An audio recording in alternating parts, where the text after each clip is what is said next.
Salut tout le monde, c'est bientôt Noël, ou pas si vous regardez la vidéo en janvier, et vous cherchez sûrement des idées de cadeaux. Eh bien cette vidéo ne vous aidera pas du tout. Et ouais, on va parler des jouets les plus trash. Ce sont des jouets mal conçus, mal pensés, pas adaptés aux enfants, qui ont fait scandale ou qui sont même dégueulasses. Préparez-vous à découvrir le côté obscur des jouets. On commence fort avec des jouets qui ressemblent à des sextoys. Le plus hard que j'ai trouvé, c'est le jouet Dora l'exploratrice. Moi je me demande quand même comment ce jouet a pu se retrouver dans les rayons. C'est quand même des grosses boîtes qui conçoivent ça. Il y a dû y avoir 50 réunions, 600 échanges de mails, et personne s'est rendu compte que ça ressemblait à une tub. À moins que ça se soit passé comme ça en fait. Monsieur Lambert, le projet Dora s'il vous plaît. Le projet Dora, on vous l'a commandé il y a 2 mois monsieur Lambert. Le projet Dora. Oui, le projet Dora. Ouais, ça. Oui. Ouais. En fait, je suis parti de la forme que préfèrent les filles. D'accord. Regardez. Donc là, il y a Dora ici, au milieu, dans la bite, et les 2 couilles servent de boutons. Et on peut presser dessus pour la faire bouger. C'est une super idée ça monsieur Lambert. Ça mérite une petite augmentation. Mais rassurez-vous, ce n'est pas la seule affaire de ce type. J'ai aussi trouvé le god officiel d'E.T. qui s'illumine en plus. Play-Doh a aussi sorti son modèle de sextoy maison. Bon, en fait c'est une seringue à pâte à modeler. Pour les fans d'Harry Potter, il y a le vibromasseur Nimbus 2000. Wouah! C'est un balai que l'on met entre les jambes et qui vibre. Oui, je sais, certains vont me dire que je vois des sextoys partout, que je suis un pervers. Eh bien sachez, bande de relous de sceptiques à la con, que je vous chie à la gueule. J'ai retrouvé plein d'anciens commentaires Amazon et vous allez voir, je ne suis pas le seul. Retirez les piles. Ce jouet était numéro 1 sur la liste de Noël de ma fille. Et quand ma fille s'est mise à jouer avec, je me suis rendu compte que ça lui procurait une expérience plus que sensationnelle. Ce balai mignon vibre quand elle le met entre les jambes. Ne prenez pas pour une conne. À quoi pensaient donc les créateurs ? À partir de maintenant, elles pourront jouer avec, mais ça sera sans les piles. Dès que je l'ai vu sur le site, je l'ai acheté avant qu'ils ne soient tous partis. Je l'ai eu quelques jours plus tard, et je n'ai pas tardé longtemps avant d'en faire un jouet sexuel pour ma copine. Voir une femme se toucher avec un balai Harry Potter peut transformer n'importe quel gars en pervers. Dans l'ensemble, c'est le sextoy le plus mignon que je n'ai jamais vu. Les sex shops de New York ont sauté sur l'occasion et ont vendu le balai magique le double du prix dans leur magasin. En 5e position, les jouets pour filles. Des jouets magnifiques qui leur apprennent à devenir de vraies petites putes. Elles peuvent apprendre à devenir des stripteaseuses dès le plus jeune âge avec la poupée pole dance. Sinon, elles peuvent choisir le boulot de secrétaire soumise avec le Big Boss Executive Set. Il y a aussi le jeu de société qui t'apprend à trouver le mari idéal dès 6 ans.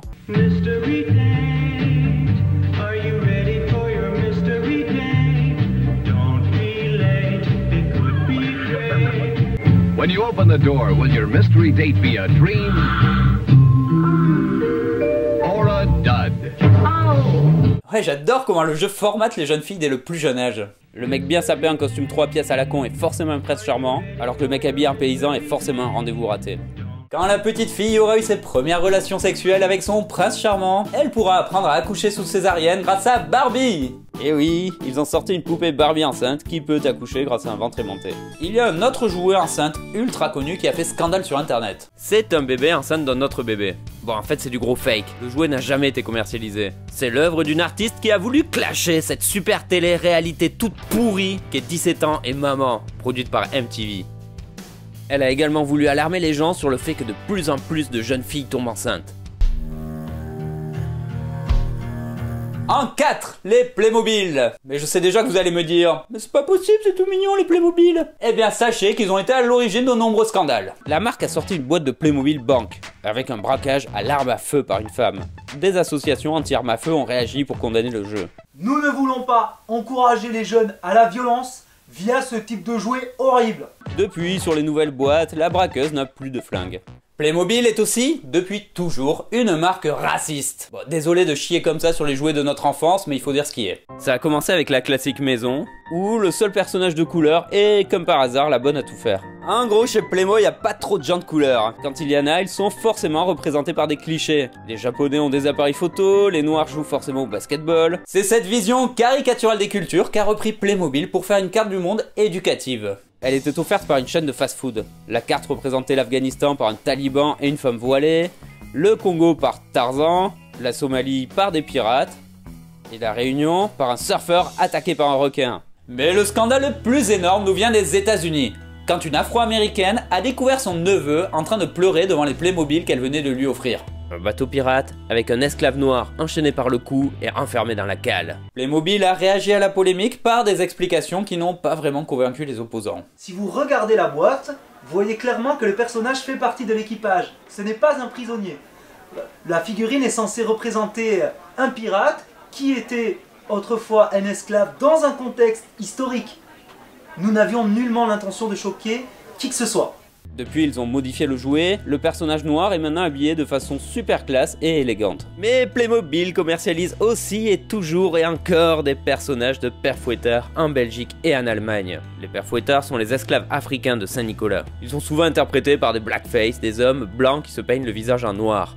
Donc voilà, en gros, c'est l'apologie de l'esclavage, aujourd'hui en pleine rue au XXIe siècle. Cette tradition raciste a été bannie de la plupart des pays européens. Mais Playmobil s'en bat les couilles. Tant qu'il y a plein de thunes à se faire, tout va bien. En troisième place, les jouets qui disent des gros mots. On commence avec Bobby le chien. Avec ma plume, je renifle le monde. Avec ma plume, je renifle le monde. Le fabricant s'est vivement défendu, et le chien dira en fait « Avec ma truffe, je veux sniffer le monde !» D'après lui, ça serait les gens qui auraient l'esprit mal placé. Moi je me demande quand même pourquoi ils lui ont fait dire sniffer le monde. Personne n'utilise sniffer, on dit renifler, sentir. Sniffer, y a que les cocaïnomanes qui sniffent. Et Michel, tu veux sniffer ma sauce? Ah, bien sûr, j'adore sniffer le monde. Ah cool, tiens un bon gros rail.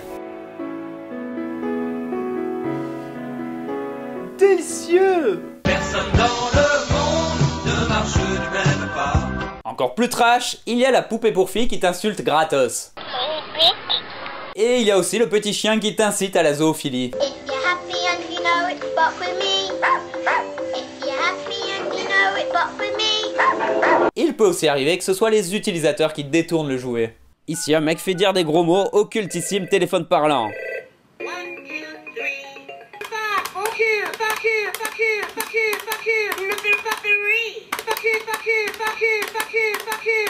Il y a une version plus poétique aussi avec mon tout premier piano.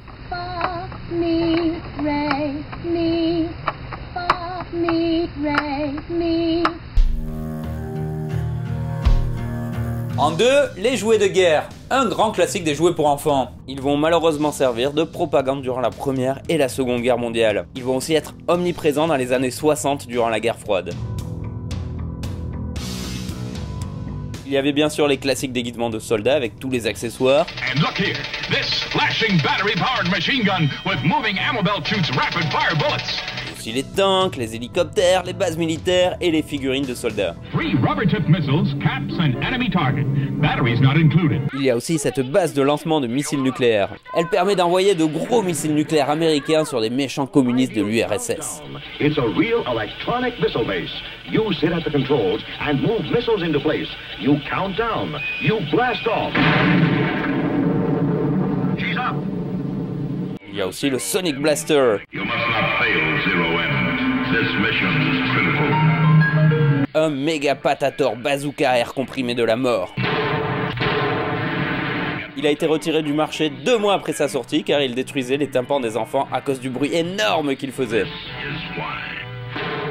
De nos jours, de nombreux pays tentent à diminuer, voire à faire disparaître les jouets de guerre. La Suède a par exemple interdit les jouets de guerre dans les années 70. Aux États-Unis, c'est tout le contraire! Des fabricants d'armes commercialisent des gammes de flingues à partir de 4 ans, afin que les enfants s'entraînent à tuer dès le plus jeune âge, comme c'est mignon.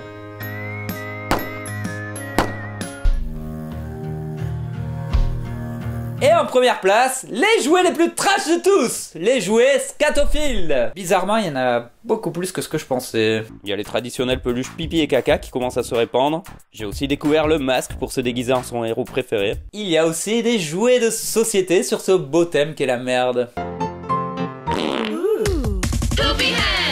Puppy Head. Beat your opponent by playing the cards in the right order. Toilet, poo, paper, and then wash your hands.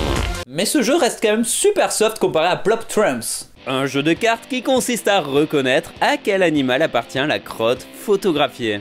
Le coffret comprend 50 photos incroyables en haute qualité de crotte. Chez Barbie aussi, ils se préoccupent des scatophiles en herbe. Ils ont créé de belles chiottes pour la poupée star. Très pratique quand elle a la chiasse. Cette vidéo de merde a été matée presque 900 000 putains de fois. Je suis sûr qu'il y a des putains de pervers qui doivent se branler devant, sinon c'est pas possible que ça marche aussi bien. On reste sur les poupées avec les cultissimes Baby Alive. Apparues dans les années 70, ce sont des poupées que l'on peut nourrir. Et bien sûr, elles finissent par tout chier. Bon, moi je trouve qu'elles ressemblent à des actrices porno qui se sont fait refaire la gueule. Bizarrement, un vrai culte est né pour ces poupées sur internet. À chaque fois, c'est la même histoire. Elles mangent, et devinez la fin. Bah, elles chient, évidemment. Ok, here we go.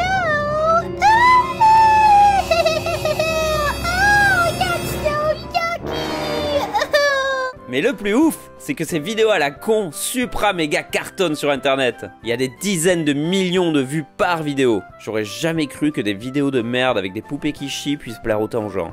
J'ai trouvé une solution pour rendre ces poupées encore plus trash. Il faut faire comme dans le film Human Centipede. Il suffit de coudre la bouche avec les anus pour en faire une poupée centipède.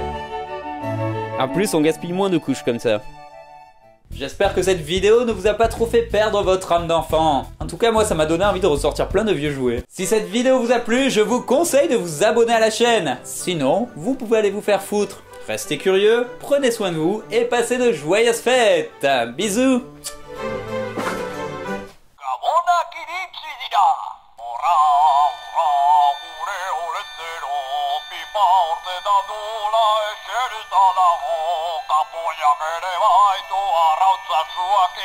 Piar meriendatzeko boteiar duakin